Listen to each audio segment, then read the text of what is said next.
ایسا پیشہ کرتے تھے جو ربا سے جڑا تھا, جو سود سے جڑا تھا, اور علامہ اقبال کی والدہ اسے بالکل پسند نہیں کرتی تھی. تو جب علامہ اقبال پیدا ہوئے, علامہ اقبال کی والدہ نے اپنے چھاتی کا دودھ, اپنا دودھ اپنے بیٹے کو نہیں پلایا. وہ چاہتی تھی کہ میرے بیٹے کے جسم میں ایک بوند بھی حرام کمائی نہیں جائے. تو علامہ اقبال کی والدہ نے کیا کیا, اپنے زیورات بیچے جو خود کے تھے, الحمدللہ حلال کمائی کے تھے, زیورات کو بیچ کے ایک بکری خریدی اور اس بکری کے دودھ سے پرورش کی علامہ اقبال. اور اللہ نے پھر ان کے شوہر کو ہدایت دی اور وہ بھی سیدھے راستے پہ آ گئے, اور پھر اللہ نے ایسا شخص, علامہ اقبال جیسا شخص بنایا. ایسی کئی مثال ہے. اور ایک مثال ہے والدہ کی, شیخ عبد القادر جیلانی رحمۃ اللہ علیہ. شیخ عبد القادر جیلانی رحمۃ اللہ علیہ الحمدللہ توحید پہ تھے, اور انہوں نے اس شہر ہندوستان میں اسلام کا دین پھیلایا.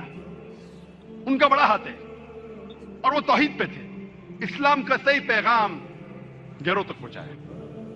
اور ان کی والدہ نے شیخ عبد القادر جیلانی رحمۃ اللہ علیہ کو سکھایا تھا کہ بیٹا تو ہمیشہ سچ بولنا, کبھی جھوٹ مت بولنا, چاہے تیرا نقصان ہو چاہے تیری جان جائے.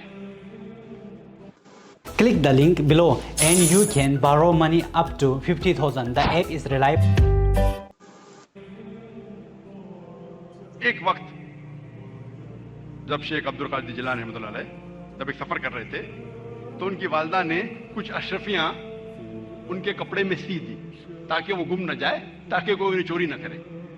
جب وہ سفر پہ نکلتے ہیں تو ایک ڈاکوؤں کا گروہ انہیں پکڑ لیتا ہے, اور جب جانچ پڑتال کرنے کے بعد کچھ پیسہ نہیں ملتا ہے, تو وہ ڈاکو کہتے ہیں شیخ عبد القادر جیلانی رحمۃ اللہ علیہ سے کہ تیرے پاس کچھ پیسے نہیں؟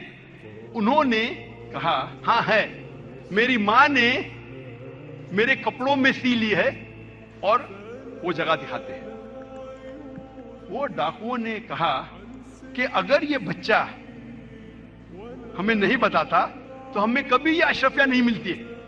وہ اتنے خوش ہوئے اس بچے کے ایمانداری سے اور پوچھا کہ تم نے ہمیں سچ کیوں کہا؟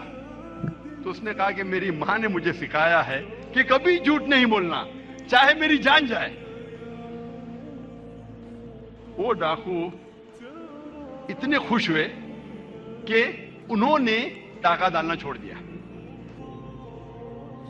ایسے کئی مثال ملتی ہے. جب تاریخ پڑھتے ہمیں مثال ملتی ہے تاریخ پڑھنے کے بعد.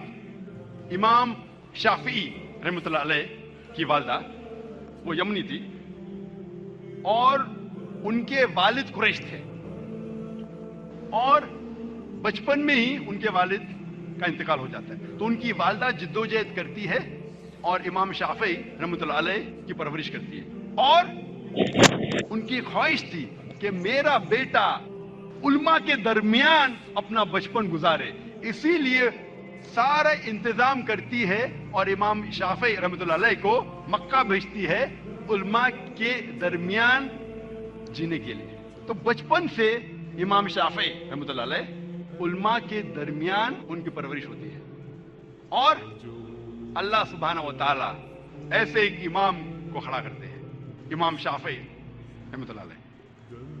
قربانی تھی, پلاننگ تھی ان کی والدہ کی, مستقبل سوچا ان کے والدہ نے. میں اور ایک مثال دوں گا امام بخاری کی رحمۃ اللہ علیہ. امام بخاری کی والدہ کا بڑا ہاتھ ہے امام بخاری کی پرورش کرنے کے لیے رحمۃ اللہ علیہ. امام بخاری رحمۃ اللہ علیہ کی یادداشت بہت بہترین تھی, بہت پختہ تھی, لیکن افسوس کی بات ہے کہ بچپن میں ہی وہ اپنی آنکھ کی روشنی کھو دیتے ہیں.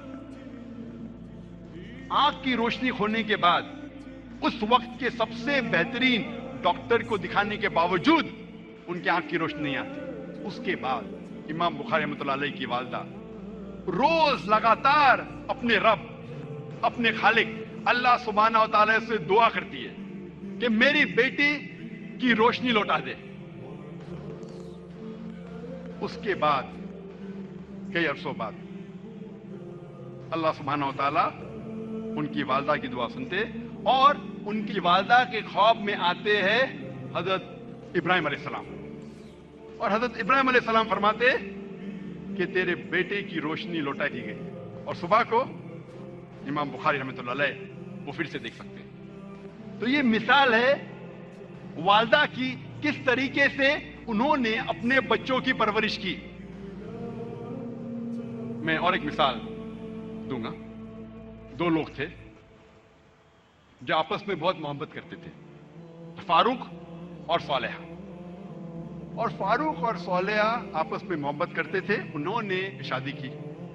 शादी के 3 महीने बाद जिहाद का ऐलान होता है और फारूक जाते हैं जिहाद पर। जिहाद के जाने से पहले वो अपनी अहलिया, अपनी बीवी सोलेहा को 30,000 दिनार देते हैं।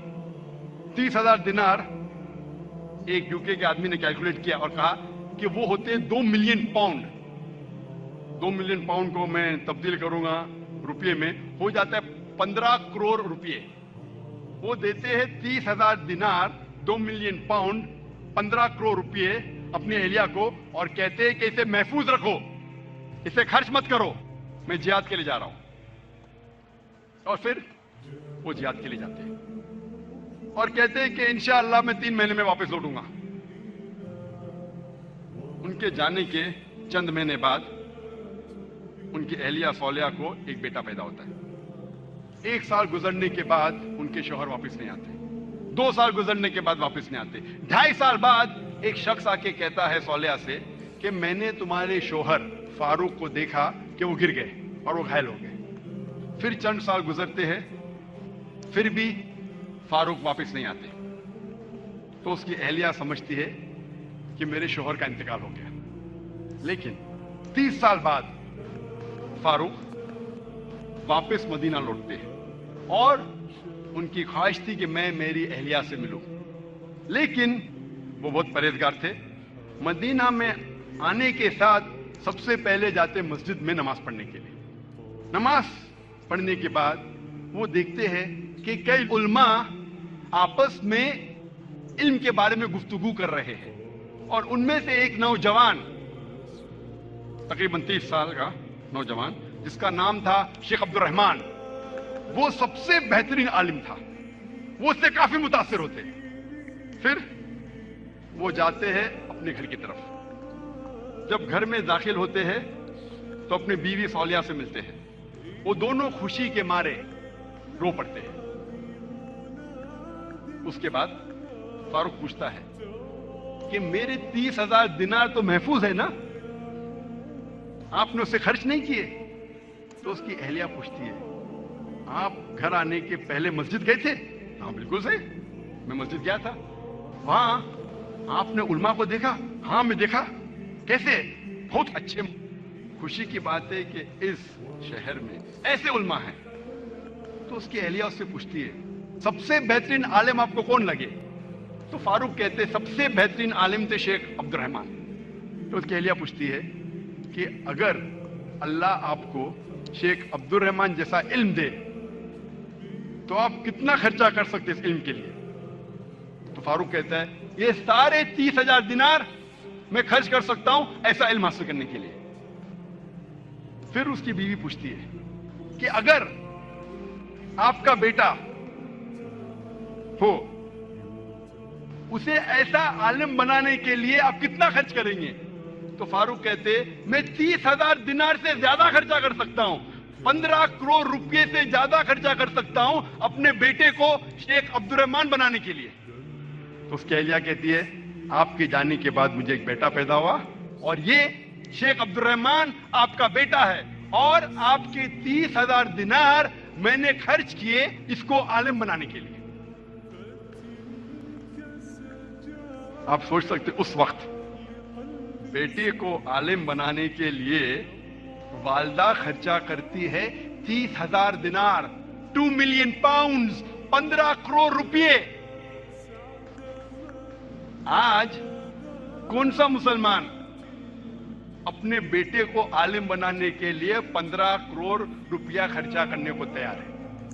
हाँ, डॉक्टर बनाने के लिए नो प्रॉब्लम, डोनेशन देंगे, रिश्वत देंगे, 10 लाख, 15 लाख, 20 लाख, 50 लाख, 1 करोड़ डॉक्टर। अमेरिका भेजने के लिए मेरा बेटा अमेरिका में पढ़ रहा है, 2 करोड़ खर्चा करेंगे, 3 करोड़ खर्चा करेंगे, क्यों? बेटा अमेरिका में पढ़ रहा है। स्टेटस। मैं ये जानना चाहता हूं कि कितने मुसलमान अपने बेटे को आलिम बनाने के लिए 15 करोड़ खर्चा करेंगे। गिनती के आपको मिलेंगे उंगलियों पे, है अल्हम्दुलिल्लाह। आज भी हमारे मुआशरे में ऐसे मुसलमान हैं, लेकिन बहुत कम, उंगलियों पे गिन सकते हैं, बहुत कम, लेकिन है अल्हम्दुलिल्लाह।